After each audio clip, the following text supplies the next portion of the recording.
Welcome to the S.T.A.R Podcast. Wow. S.T.A.R Podcast. Welcome to the S.T.A.R Podcast, hosted by Nat. Each week, we share tips and stories from safety, trucking, and recruitment, and everything in between. Listen now.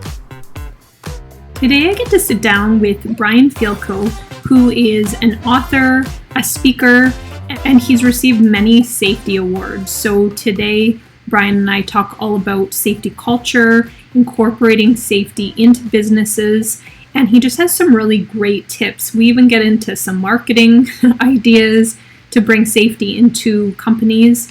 He's received several huge safety awards. He received awards from Entrepreneur Magazine, the National Safety Council, Jetco named top 20 fleet to drive for in North America, top company for women to work for in transportation, Fleet Owner Magazine, top trucking industry influencers. So he really has a wealth of knowledge, not only just growing businesses and successful and safe businesses, but he really speaks to how companies and individuals can incorporate safety into their business and into their daily life. And it was a really great episode. Brian's very smart, great to talk to, so I hope you listen now. Well, thank you so much for joining today. I was hoping to get started that you could just introduce yourself and share a little bit about your story and how you got to where you are today. Well, thanks, Leslie. I really appreciate the opportunity to join you. So my background really comes from leading high-hazard companies that operate in high-hazard industries. So for about 19 years, I owned, grew, sold a logistics company in Houston, multimodal trucking, before that, waste and recycling. And those years in those industries, I loved every minute. And during that time, I became to see safety, not as a department, but as something more strategic and something that was leader driven. And I started doing a lot of writing and speaking on the topic. So it's just evolved to that point. And it's where I released my new book, Making Safety Happen. But it really all has its roots in the executive leadership of safety, and then how that has to infiltrate through every level of the organization. Excellent. I like that you brought up that safety is not a department, because I was listening to some of your speaking sessions and I heard you say safety is not a department. So I was just hoping you could expand on that a little bit. Like, what does that mean, and what are organizations still getting wrong about safety leadership today? Well, if I went and surveyed an organization and I asked who's responsible for safety, a lot of organizations, half would say the safety manager or the safety department, and the other half would say I am or we all are. And we only know that there's one right answer there. I am or we all are. And so when I say safety is not a department, it's not to diminish the critical role that safety professionals play, but safety professionals can't be responsible for the execution of safety. The people whose hands are on the levers making the operational decisions have to be. So when I say safety is not a department, what I mean is that safety professionals are there to teach, train, coach, mentor, ensure that we're following process, we're following regulations. But to make safety the responsibility of a safety department is foolish. Safety has to be everybody's responsibility. And in particular, safety and operations have to have a symbiotic relationship where, operations has to own safety concerns, safety issues through resolution. I absolutely love that. I've never really thought of it in that way, but I think that's so important that even myself, I'm in marketing, but I need to keep safety top of mind, whether I'm going into a warehouse or whatever. So I love that you say that it's a team effort and it has to kind of be grown from within leadership and within everyone. So I think that's really important. A great way of thinking, for sure. Well, let me just piggyback for a minute on the marketing.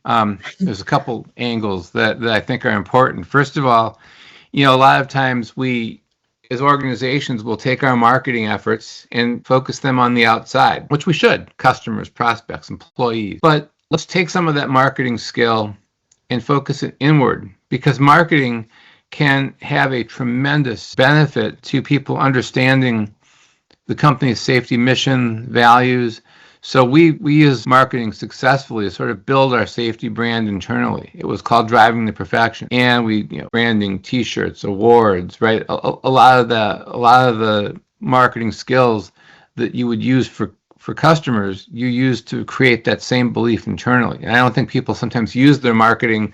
They've already got the marketing know-how. Just direct some of it, not all of it, some of it inward.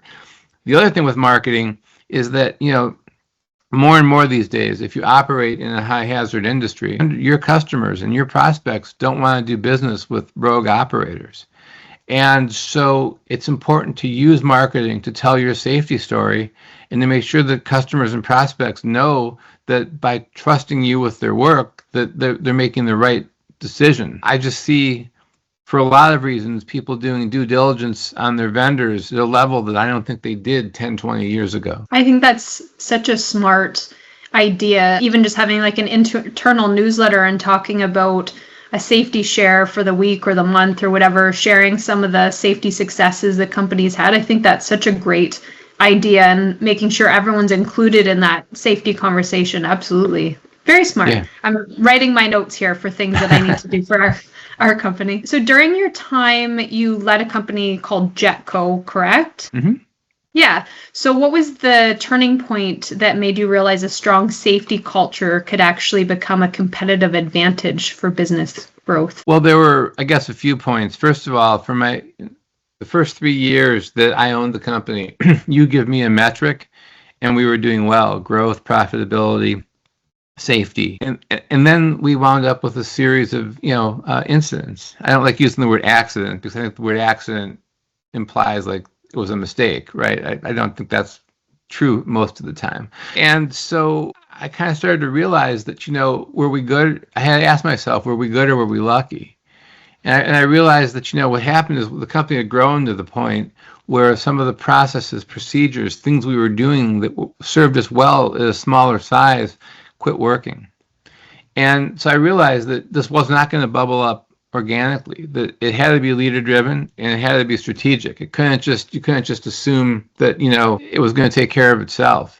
And then a couple of years later, a very large Fortune 100 flew in to meet with us. And I'm like, that was pretty cool. Why did they do that? It's like, because this company researched who were the truckers, the logistics companies in our area that had the best commitment to safety, and we kept coming up on their list. So our safety commitment attracted them. Now, of course, I talked to my sales team and said, why didn't we go to them? But half joking, but that just woke me up right away. Is that I don't need to attract every customer. I need to attract value aligned customers, the ones who appreciate our way of doing things. And that was sort of a jumping off point. That, gosh, if it's important to them, it's probably important to a lot of other people, and it may be important to people that we haven't told the story to yet. So those two things were a wake-up call, kind of trying to understand that after we hit that wave of adversity, that it was time to rethink how we approached it, but then kind of seeing also on the positive side that what an investment in safety can do to your reputation and therefore the kinds of business you attract. I mean, all business is good, but maybe all business is not good to have. And so we were able to be a lot more selective, because when you compete on safety, there's a lot of companies that are doing it right, but you find yourself competing against a much smaller group of competitors, where price, of course, is still important. But I got very tired of competing with companies that had no investment in safety, and every day was a trip to the gambling table. We also were able to kind of put ourselves in a group of competing against a group of competitors, other companies that were similarly vetted, had the same investment. So that was more of an apples to apples competitive situation. And again, it got us the right customers. I think that's such an interesting point, because like it up-leveled you, and you were able to, like you said, it was a smaller grouping of companies that put that importance on safety. Yeah. I love that. And, it up-leveled us as a company, but that means it up-leveled every employee. And so it created better opportunities for everybody in the organization. Absolutely. That's fantastic. So you focus a lot on creating a safety culture, like within businesses. Can you share what a positive safety culture looks like and how a company can start creating this within their own business? Yeah, I mean, well, first of all, I know I use and we use the word safety culture, but I'll start off by saying there really is no such thing as a safety culture that's separate from your overall company culture. Because can you imagine consistently safe outcomes happening where the culture is dysfunctional? I mean, you in a healthy company culture, you're going to get better operational results, better safety results, better financial results, because it's all holistic. I mean, everything is joined. But when I talk about safety culture, then when I'm talking about our specific things related to safety. And the way I'm going to answer your question is, I think, really true for company culture overall or safety. But it's the convergence of the right people and the right process and the right environment. You know, we were all taught probably long ago that safety is behavior-based, the whole school of behavior-based safety. And well, you know, when you're in transportation, behavior is important, right? The decisions that everybody makes on their own. I've really come to put a lot less weight on behavior-based safety. The idea being that, you know, safe outcomes are whatever the individual does, because I believe that leaders cast the shadow. They create the environment, and that as employees, we will adjust our behavior to that environment, so that the environment that the leaders create is important to the culture, and that determines how people will conduct themselves. But related to that is, in a strong culture, it's that convergence of people and process. In other words, you might have the best people and no process or insufficient process. That's called herding cats. You're relying on people to do things the right way, and hopefully they will, but maybe they won't. So safety is really heavily about the presence of systems and processes, strong systems and processes, ones that people are trained to, ones that there's accountability that we adhere to. That gets us the result, right? So it is the right people and the right process working in harmony. It's not just, you know, behavior. I think that's well, it's certainly an element. I think it's too simplistic, and I don't think it's as germane to the culture as other things. Yeah, that's exactly. Behavior is more of an outcome than it is an input. Right. Yes. Yeah, because I could go to a company, have a great attitude, want to be safe, but if their processes aren't geared to that, and your whole behavior and everything could get worse potentially at a company. Whereas if you go in, you have a good attitude, you do have good people, but also those processes reflect the safety and everything, then yeah, for sure you need both of those. That's such a smart tip. Well, a good example is when we would hire professional truck drivers, you can pull their PSP score. A PSP score is, you know, it's a federally, you get it from the FMCSA. It's their personal safety profile. You only can do it pre-hire. You can't just do it whenever you feel like. And we would get people with, rarely do they come in with a perfect PSP, every so often, but you could look at it and say, all right, their problems are vehicle maintenance, and if I look at the company they're working for, that may be okay, because if they're not, they may be wanting to upgrade their employer. So, sometimes those kinds of employees who come into your environment appreciate it more than anybody else because they're coming from a different kind of environment. So you can learn a lot of information, but that's what you're looking for. Is it's not enough to test for technical skills. I mean, I think we can hire technically competent people. We can do the skills test, check the box. I want to know if they're value aligned. I want to know if they share our safety values. You got to be technically excellent and value aligned. It's both. Nobody said it was either or. Yes. So companies really have to make sure that their leadership team, their, right from the top, understands their vision and mission and their culture, their values, so that they can spread that down, and from the initial hire, make sure that people are aligned with that, right? Or at least know what the company values are, so that people can decide, I don't know if this is a company I want to work for, or this is definitely a company. Yeah, that's a very good.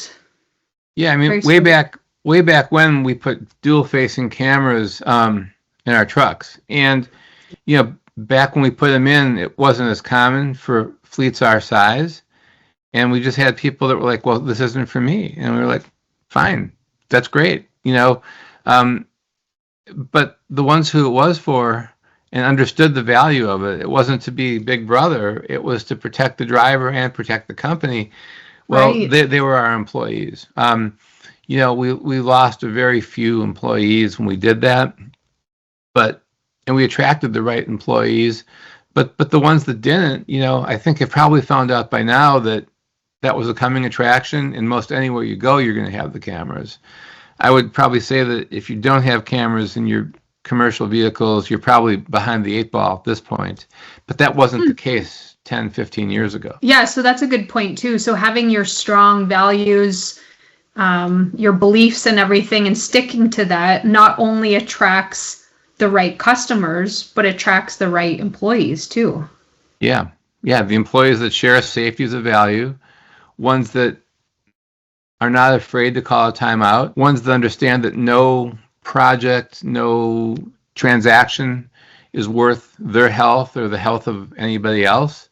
And that, even if we're under extreme production pressure, which is common in any industry, okay, that's fine. I mean, production pressure means we're busy. That's a good thing, right? I mean, so I like production pressure, but not when it's out of control. And so they have to be able to control themselves and say, all right, I know we've got to get this done. I know we're running late. We've got to figure it out, but not at the expense of safety. You've got to have people that can make those decisions on their own. Otherwise, you can wind up with some pretty difficult outcomes. Right. We just did an episode recently about the Humboldt bus crash where we were speaking. I don't know if you've heard of that. It's in Canada. Okay. And the driver, we believe, was feeling the pressure. He was trying to hurry, and then ended up, there was a huge tragedy where there were many lives taken. And if they maybe had more of a stress on safety, it could have maybe been prevented. So that's 100% absolutely. You have to try to be productive, but make sure that you're keeping safety number one always. Yeah, you have to teach people how to manage pressure. Don't Right. assume they know how. Right. And another thing is we, a lot of times when we think about production pressure, Leslie, what we think about is the pressure that the boss puts on the employee, and obviously that's something that needs to be addressed. But what we miss is the pressure that we put on ourselves, self-induced pressure. I don't think it's nearly enough attention, and probably the best example in the public eye on that is the helicopter crash about 6 years ago that killed Kobe Bryant, his daughter, and family. And that's a situation where you had an extremely well-trained helicopter pilot going from Orange County, California to Los Angeles, flew in the fog. People knew it was foggy. He thought he could do it. But this pilot was kind of one of the top pilots in Orange County. Only pilot that Kobe Bryant trusted to fly his family unaccompanied. It wasn't like the helicopter company said, you have to go. It was like he said, I can do this. I'm the big man on campus. I can do this. And I'm experienced. And that's a very normal thing. And I don't think it's something that we're as aware of, is that the more experienced we are, that's wonderful, but sometimes we get numb to the risk and maybe take risks that we shouldn't because, hey, I can do this, right? Superman syndrome. And so Right. I really think that we employers, drivers, anybody operating in these industries, not just logistics, any high hazard industry has to sort of be cognizant that it's natural for employees to put pressure on themselves, and to some point that's healthy, but to some point you go overboard, and that's got to be talked about. It's not nearly enough. No, I never even thought of that because I'm thinking of myself, and I for sure put pressure on myself. So I didn't even think of that as when it comes into play with truck drivers or confined space rescuers, that kind of thing, like the internal self pressure for sure. That is an interesting thing. Something that everyone, should talk about more. So I know we've kind of already been talking about this, but I'm just going to ask it again in case there's anything else to add. But so many leaders, management struggle to balance productivity, profitability, and safety. So how can organizations ensure safety remains a core value? I think you do it by repetition, especially during those periods where you have extreme production pressure. You just need to make sure people, I don't think we need to teach people something new every day. I think a lot of it is just reminding people of the basics. So, Right. It's like, okay, we're busy and it's good that we're busy, or maybe we're running late on a project and we're going to have to figure out how we make that right with the customer, but just make sure it's never at the expense of safety. So I really think that, back to your marketing background, it's really communication. It's just keeping people grounded. People will adjust to what you tolerate, to what you incentivize, to what you reward. So if I hold an employee up on a pedestal and say, this person moved heaven and earth and risked his own life, but he or she got the job done, then that's what everybody else is going to do. As opposed to this person, took care of a tough customer situation and they did it safely, right? In other words, what you model and what you incentivize is, whether monetary, non-monetary, it's people will follow that lead and adjust their behavior, and I think that boomerangs right back to leaders. So I really think that remains. Leaders are the standard bearer for safety as a core value. Now, when we think about leaders, I'm not talking about just executives. Some of the most important leaders in any organization are frontline leaders. These are people that I can't make you a leader, right? You earn leadership by how you earn the respect of your peers. And your frontline leaders are the people who have earned that respect.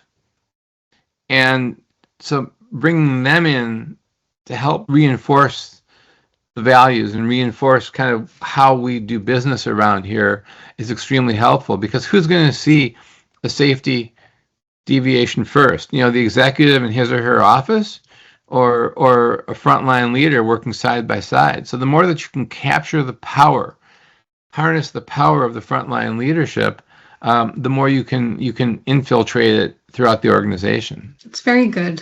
Very good.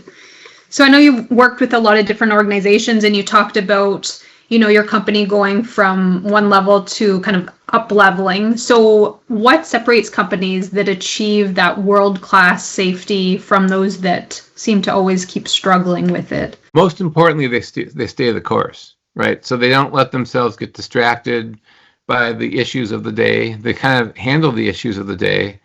But what I'll lay out is I lay this out a little bit in Making Safety Happen. Well, I lay it out a lot. First, we got to change how we think about safety, right? We kind of touched on it before that it's not a department. So first we change how we think. Then it's leader driven. And we talk about different levels of leadership, right? From the board of directors to the front lines. And then we'll go into respect for process. These companies have clear processes and systems. Training's not negotiable. People are trained to a higher spec. And, there's not much tolerance for deviation from that process. There's a commitment to continuous improvement because, things are going to go wrong. Not every process is going to work forever. You have to always be reflective. There's accountability, again, related to continuous improvement, but understanding that accountability goes in a couple different directions. You have to look at, when there's an incident or a near miss, what was the employee's role, but also what was the organization's role? Because I think that accountability is multi-level, and a lot of times what we'll do is just sort of blame, if you will, the person whose hands were on the levers. And maybe sometimes that's all you need to do is look at that, but a lot of times it's much deeper. I'll always use the example, like going back to driving.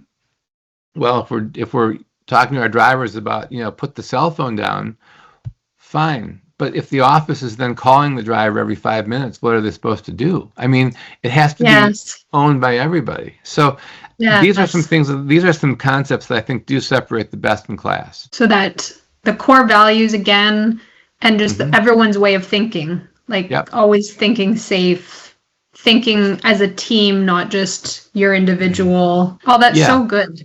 That's and then so train, good. then consistently train to the higher spec, to your systems, to your processes, no deviation from that spec. And then accountability. And then when things do go wrong, the best companies are resilient. They don't just take those incidents and sweep them under the rug. They say, what did we learn? What can we learn? How do we build a smarter company? So, again, we don't want problems for anybody, but we also live in the real world. So when those problems happen, what do we do? That to me is a hallmark of a best-in-class company, is that they'll lean in and use it to get better. Well, you've shared some excellent tips, things for companies to think about. I think we could talk for hours about creating world-class safety and improving your own company and yourself as well. But is there anything that you'd like to share with others? Like, how can people connect with you? Maybe people wanted to reach out and learn more. Where's the best way for people to connect with you? Well, they can either send me an email at brianfielkow.com, brianfielkow.com. But I also, a couple of weeks ago, released new book called called Making Safety Happen. Leading People Safely is a book I released 10 years ago. So this is kind of a follow-up. Okay. So a lot of the things that we talked about are in Making Safety Happen. It's available at all of the major online booksellers, Amazon, BN, etc., Apple. And it's available in hardcover, ebook, and audiobook. Oh, wow. Excellent. I'll share a link to your website, and I'll include your email, and then I'll include the link as well to get that book, because I started reading the ebook version, and it's excellent. So absolutely, people need to go pick that up. And then I'll also link, you do have a YouTube video or YouTube platform where people can watch your different speaking engagements. And I was watching some of those, which are very good as well. Thank you. Thank you very much. Yeah. So if anybody wants to continue the conversation, I always welcome it. Excellent. Is there anything that I missed that you wanted to touch on, or is there any final words you want to leave people with? No, I think you covered everything. As far as final words go, it's a journey with no finish line. That's the thing to remember, is if you're doing well, congratulations. But safety doesn't care about yesterday. It cares about today, and it cares about what you're going to do tomorrow. And if you're struggling, yeah, I get it. Been there, right? So it might take a little heavy lifting, but there's no problem, no issue that you can't fix as long as there's the organizational commitment. So wherever you are on the journey, is great. It's your choice where you go next. And so it really is a journey, and enjoy the journey, because it's learning. And remember, what you're really doing is helping build a safer, stronger, smarter, more profitable company, and one that gets your team home to their families every night. So it's the morally right thing to do, and it's really, really good business. Amazing last words. That was a great way to end it. Thank you so much. I appreciate your time, and it's been great getting to chat with you. Thanks. I appreciate it. Wow. S.T.A.R. Podcast.